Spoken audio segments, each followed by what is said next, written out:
Hello friends, आज आपण Rawls law पाहू। सर्वप्रथम आपण रॉल्स लॉची काय स्टेटमेंट आहे ते पाहू। Raoult's law it states that हा असं दाखवतो की the partial vapour pressure of any volatile component is equal to the vapour pressure of pure component and its mole fraction in the solution.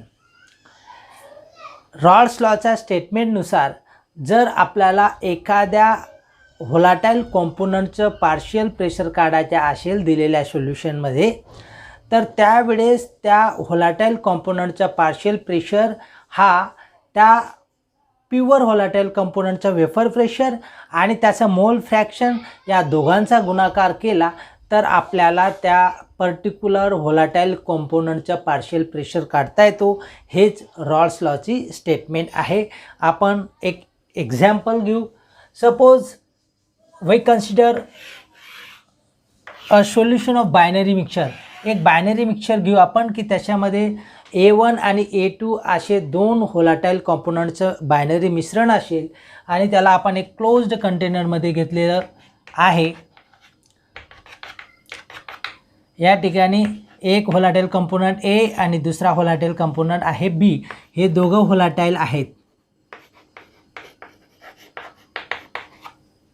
व्होलाटाइल आहेत म्हणजे असे लिक्विड्स की त्याचे वेपर्स तयार होतात त्यांना आपण व्होलाटाइल लिक्विड्स म्हणतो, आणि असे लिक्विड्स की ज्याचे वेपर्स तयार होत नाही त्यांना आपण नॉन व्होलाटाइल लिक्विड्स असे म्हणतो। या ठिकाणी दोघं लिक्विड्स व्होलाटाइल आहेत म्हणजे याचे वेपर्स तयार होतील आणि हे वेपर्स त्या लिक्विड सरफेसच्या अबव लिक्विड सरफेसच्या वरती हे वेपर्स एखाद्या सर्टन टेम्परेचरला निर्माण होतील। आता या ठिकाणी दोघं कॉम्पोनंटचे वेपर्स तयार होणार आहेत। व्होलाटाइल लिक्विड A चे पण वेपर्स असतील आणि व्होलाटाइल लिक्विड B चे पण वेपर्स असतील। आणि हे वेपर्स निर्माण झाल्यानंतर हे वेपर्स काय करतात, हे सतत रँडम मोशनमध्ये असतात आणि आपल्या वॉलवर त्या पात्र जो काही पात्र असेल किंवा भांडा असेल त्याच्या वॉल्सवर त्यांच्या भिंतीवर हे प्रेशर निर्माण करतात आणि यालाच आपण पार्शियल प्रेशर असे म्हणतो। पार्शियल प्रेशर म्हणजे आंशिक दाब। पार्शियल का म्हणतो आहोत आपण या ठिकाणी, कारण दोन व्होलाटाइल लिक्विड्स आहेत। याचे जे वेपर्स असतील A चे वेपर्सपासून जे प्रेशर क्रिएट होईल त्याला आपण partial vapour pressure of A म्हणू, लिक्विड A, आणि B च्या वेपरपासून जे partial vapour pressure wall of कंटेनरवर निर्माण होतील त्याला आपण partial pressure of liquid B असे म्हणू शकतो। त्याच पद्धतीनं रॉल्स लॉच्या स्टेटमेंटनुसार समजा हा जो A नावाचा व्होलाटाइल लिक्विड आहे याचा पार्शियल वेपर प्रेशर कशावर डिपेंड आहे, त्या प्युअर व्होलाटाइल कॉम्पोनंट A चा वेपर प्रेशर आणि त्याचा मोल फ्रॅक्शन यांचा गुणाकार इतका। त्याच पद्धतीनं रॉल्स लॉची दुसरी अजून एक स्टेटमेंट आहे। त्या स्टेटमेंटनुसार आपण असं म्हणू शकतो की the partial vapour pressure of any volatile component in the solution is directly proportional to its mole fraction. एक आपण NCERTच्या बुकमध्ये अशी स्टेटमेंट दिलेली आहे रॉल्स लॉची की एखाद्या व्होलाटाइल कंपोनंटचा पार्शियल प्रेशर हा त्या व्होलाटाइल कंपोनंटचे मोल फ्रॅक्शन जे सोल्युशनमध्ये उपस्थित असतील त्याच्याशी समप्रमाणात असतो किंवा समानुपाती असतो। फॉर एक्झाम्पल Aचं मोल फ्रॅक्शन आपण XA हा त्याचा मोल फ्रॅक्शन आहे असं गृहीत धरू, तर A लिक्विडचे वेपर्स किती निर्माण होतील, जितके जास्त A लिक्विडचं मोल फ्रॅक्शन असेल। आता मोल फ्रॅक्शन म्हणजे number of moles present of that component in the solution. याचे जेवढे नंबर ऑफ मोल्स जास्त असतील Aचे तितके त्याचे वेपर जास्त तयार होतील आणि तितकं त्याचा पार्शियल प्रेशर जास्त असेल। त्याच पद्धतीनं B या व्होलाटाइल कंपोनंटचा आपण मोल फ्रॅक्शन XB गृहीत धरू, तसंच होईल की जितक्या जास्त प्रमाणात मोल फ्रॅक्शन किंवा number of moles of B in a solution are more, तितक्या जास्त प्रमाणात त्याचे वेपर्स तयार होतील आणि तितक्या जास्त प्रमाणात त्याचे पार्शियल प्रेशर निर्माण होत जाईल। आणि एकूण हे सर्व वेपर्स सोल्युशनच्या अबव जे काही वेपर्स असतील याला आपण काय म्हणतो, total vapour pressure of a solution असे म्हणतो।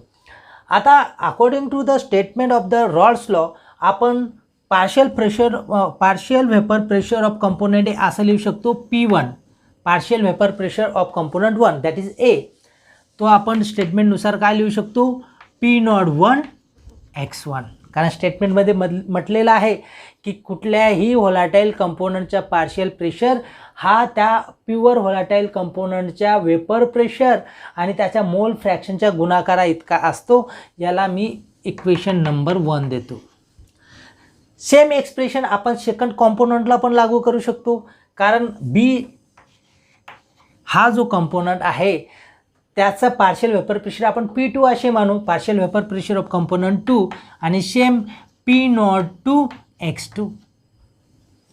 अकॉर्डिंग टू रॉल्स लॉची स्टेटमेंटनुसार एखाद्या कंपोनंटचा पार्शियल प्रेशर हा त्या प्युअर कंपोनंटचा वेपर प्रेशर आणि त्याच्या मोल फ्रॅक्शनच्या गुणाकारा इतका असतो. या ठिकाणी P01 आणि P02 हे काय आहेत, वेपर प्रेशर आहेत, vapour pressure of pure component A and B or 1 or 2. आता हे pure vapour pressure of pure component म्हणजे काय, इमॅजिन करा की या ठिकाणी एक सोल्युशन आहे, त्याचा पार्शियल प्रेशर आपण पहिल्याचं मानू P1, परंतु P01 याचा अर्थ काय की सेम टेम्परेचरला ज्यावेळेस प्युअर कंपोनंट एच उपस्थित असेल या ठिकाणी आणि त्या सेम टेम्परेचरला त्याचे वेपर प्रेशर किती निर्माण होतील, त्याला vapour pressure of pure component असे म्हणतो. सिमिलरली P02 काय आहे की सेम टेम्परेचरला जर फक्त कंपोनंट सेकंड उपस्थित असेल, सेम टेम्परेचरला त्याचे किती वेपर्स निर्माण होतात, प्युअर म्हणजे एकच कंपोनंट आहे, त्याला आपण vapour pressure of pure component 1 and 2 असे म्हणतो. याला आपण इक्वेशन नंबर 2 घेऊ. According to Dalton's law of partial pressure, the total vapour pressure of above the solution is the sum of the partial pressure of first component and sum of the partial pressure of the second component, आणि ते आपण अशा पद्धतीनं लिहू शकतो. P1 याची किंमत आपण जर पुट केली तर P01 x1 plus P02 x2. एखाद्या सोल्युशनमध्ये कितीही कंपोनंट्स असतील त्या कंपोनंटचं मोल फ्रॅक्शनचं सम नेहमी किती असतं, 1. म्हणजे या ठिकाणी दोन कंपोनंटचे मोल फ्रॅक्शन आहे x1 प्लस x2, याची सम किती होणार आहे, 1. केव्हाही सोल्युशनमध्ये कितीही कंपोनंट असतील तरी त्यांच्या मोल फ्रॅक्शनची किंमत किंवा बेरीज ही नेहमी 1 असते. म्हणून आपण जर x1ची किंमत काढण्याचा प्रयत्न केला तर x1ची किंमत होऊ शकते 1 मायनस x2 या इक्वेशनवरनं. आणि म्हणून जर आपण या ठिकाणी याला पुट केलं, या किमती आपण टाकल्यात, मी या इक्वेशन 3 मध्ये ही किंमत पुट करतो, मग P01 x1च्या ऐवजी मी लिहितो 1 minus x2 bracket complete P02 x2, मग P01 minus P01 x2 plus P02 x2. या ठिकाणी x2 आणि x2 दोघं कॉमन आहेत, त्याला आपण कॉमन काढू शकतो.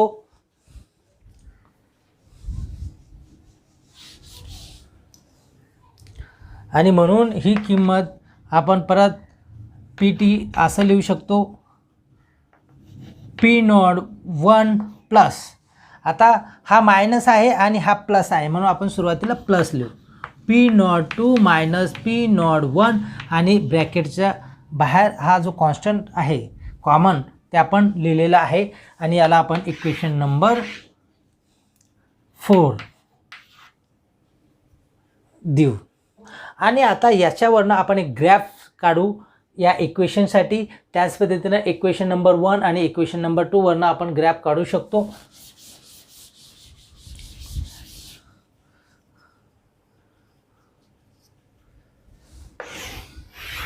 आपण ग्राफ वेपर प्रेशर वर्सेस मोल फ्रॅक्शन असा ग्राफ काढणार आहोत. मोल फ्रॅक्शन आणि या साईडला असेल वेपर प्रेशर. तर या ग्राफचे 2 पॉईंट्स आपण ए आणि बी गृहीत धरू. या ठिकाणी आपण XA म्हणजे पहिला कंपोनंटचं मोल फ्रॅक्शन तो किती असेल इथं 1, म्हणजे प्युअर या ठिकाणी प्युअर कंपोनंट ए आहे, म्हणजेच मोल फ्रॅक्शन ऑफ बी किती असेल 0. आता हळूहळू मी मोल फ्रॅक्शन ऑफ बी वाढवत जाईल आणि या पॉईंटला एक्स बी किती असेल 1 आणि एक्स ए किती असेल 0 असेल. म्हणजेच पॉईंट ए टू बीमध्ये कॉम्पोजिशन ऑफ सोल्युशन काय होत जाईल, चेंज होत जाईल. म्हणजे या पॉईंटपासून मोल फ्रॅक्शन ऑफ ए कमी कमी कमी कमी होत जाईल आणि या साईडला तो 0 होतो. त्याच पद्धतीनं या ए पॉईंटपासून बीचं मोल फ्रॅक्शन वाढत जाईल 0पासून सुरुवात होऊन आणि हळूहळू तो 1 होईल. आणि त्यामुळं जर आपण इक्वेशन फर्स्टसाठी ग्रॅफ काढण्याचा प्रयत्न केला तर तो कसा होतो पहा, आपण असं म्हटलेलं आहे की अकॉर्डिंग टू रॉल्स लॉ ज्याचं मोल फ्रॅक्शन, ज्या कॉम्पोनंटचं मोल फ्रॅक्शन जास्त तितकं त्याचं वेपर प्रेशर जास्त असेल. म्हणून इथं एक्स ए किती 1 म्हणजे मॅक्झिमम 1 असू शकतो मोल फ्रॅक्शन. मग या ठिकाणी असेल त्याचं प्युअर कॉम्पोनंटचं P01 इतका याचा वेपर प्रेशर या साईडला असेल. आणि या ठिकाणी दुसरा कॉम्पोनंट मॅक्झिमम आहे तर त्याचा ग्रॅफ, त्याचा वेपर प्रेशर या साईडला असू शकतो P02. आणि म्हणून पहिल्या याच्यासाठी ग्रॅफ हा असेल फर्स्ट एक्स साठी कंपोनंट, म्हणजेच हा असेल P1 = P01 x1. आणि दुसऱ्यासाठी दुसऱ्या या साईडला मॅक्झिमम 0पासून सुरुवात होईल आणि इथं हा ग्राफ स्ट्रेट लाईन राहणार आहे. म्हणजे हा असेल सेकंड कंपोनंटसाठी P02 x2. त्याच पद्धतीनं आपण थर्ड टोटल प्रेशरचा ग्राफ काढू शकतो. स्ट्रेट लाईन निघतो तो या पॉईंटपासून तर या पॉईंटपर्यंत. PT = P01 + P02 - P01 x2 असा हा इक्वेशन चौथा आपण याचा आधी पाहिलेला आहे. तर हा y = C + mx असा ग्रॅफ तयार होतो. या ठिकाणी हा स्लोप स्टार्टिंग ग्रॅफ कसा असेल P01 पासून, म्हणून हा PT = P01 x1 + P02 x2 हा टोटल वेपर प्रेशरचा ग्रॅफ असणार आहे. याचा जो इंटरसेप्ट असेल तो P01 पासून सुरू होतो आणि म्हणून टोटल प्रेशर ऑफ सोल्युशनचा ग्रॅफ हा सुद्धा स्ट्रेट लाईन असणार आहे. आता आपल्याला ग्रॅफ समजलं पाहिजे की ए आणि बी पॉईंटमध्ये मोल फ्रॅक्शन ऑफ ए आणि मोल फ्रॅक्शन ऑफ बी कसे आहेत, चेंज होत जात आहेत. समजा मी या ठिकाणी 0.8 एवढं मोल फ्रॅक्शन आहे असं सांगत असू तर कोणाचं 0.8 मोल फ्रॅक्शन असेल, बीचा. कारण या ठिकाणी एक्स बी किती आहे 1 आणि दोघांची बेरीज ते 1 असणार आहे. मग उर्वरित 0.2 कोणाचं असणार आहे, एक्स एचं. त्याच पद्धतीनं या साईडला जर मी इथं 0.7 एवढं मोल फ्रॅक्शन म्हटलं असेल तर तो मोल फ्रॅक्शन कोणाचा असेल, निश्चितच एक्स एचा असेल. कारण एक्स ए या साईडला 1 आहे आणि तो हळूहळू कमी होत जातो आहे. म्हणजे या ठिकाणी तो 0.7 असेल. मग उर्वरित 0.3 कोणाचा असेल, एक्स बीचा असेल. अशा पद्धतीनं हा ग्रॅफ आपण काढू शकतो.